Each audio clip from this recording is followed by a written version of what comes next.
realization of prosperity.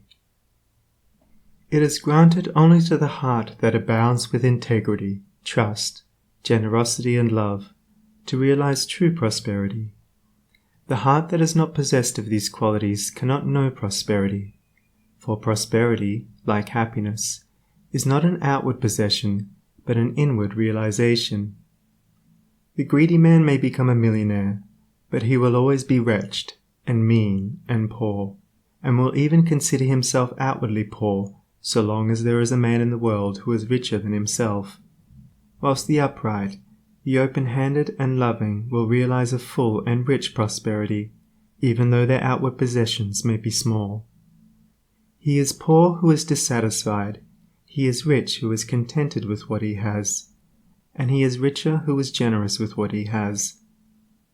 When we contemplate the fact that the universe is abounding in all good things, material as well as spiritual, and compare it with man's blind eagerness to secure a few gold coins or a few acres of dirt, it is then that we realize how dark and ignorant selfishness is. It is then that we know that self-seeking is self-destruction. Nature gives all, without reservation, and loses nothing. Man, grasping all, loses everything. If you would realize true prosperity, do not settle down, as many have done, into the belief that if you do right, everything will go wrong. Do not allow the word competition to shake your faith in the supremacy of righteousness. I care not what men may say about the laws of competition, for do I not know the unchangeable law, which shall one day put them all to rout, and which puts them to rout even now in the heart and life of the righteous man? And knowing this law, I can contemplate all dishonesty with undisturbed repose, for I know where certain destruction awaits it. Under all circumstances, do that which you believe to be right, and trust the law. Trust the divine power that is immanent in the universe, and it will never desert you, and you will always be protected. By such a trust all your losses will be converted into gains, and all curses which threaten will be transmuted into blessings. Never let go of integrity, generosity, and love, for these, coupled with energy, will lift you into the truly prosperous state. Do not believe the world when it tells you that you must attend to number one first, and to others afterwards. To do this is to not think of others at all, but only of one's own comforts. To those who practice this, the day will come when they will be deserted by all, and when they cry out in their loneliness and anguish, there will be no one to hear and help them. To consider oneself before all others is to cramp and warp and hinder every noble and divine impulse. Let your soul expand.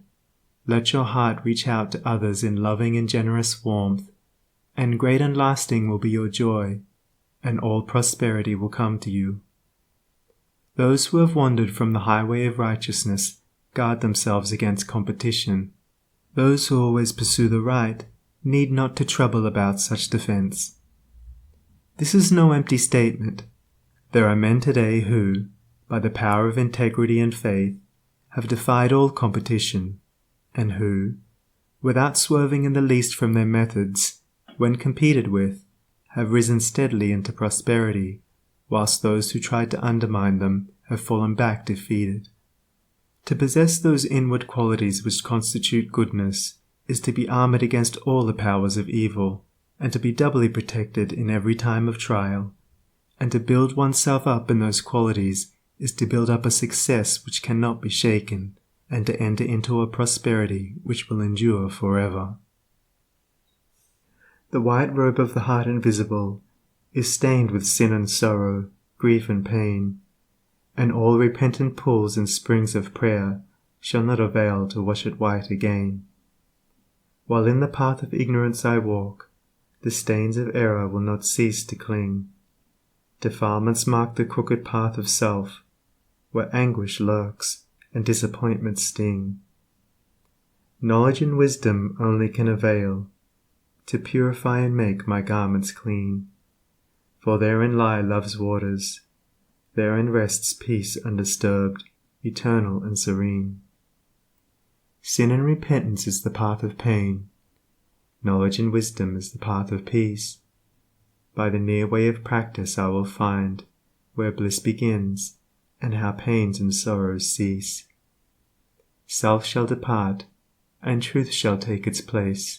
The changeless one, the indivisible, shall take up his abode in me, and cleanse the white robe of the heart invisible. End of chapter 7.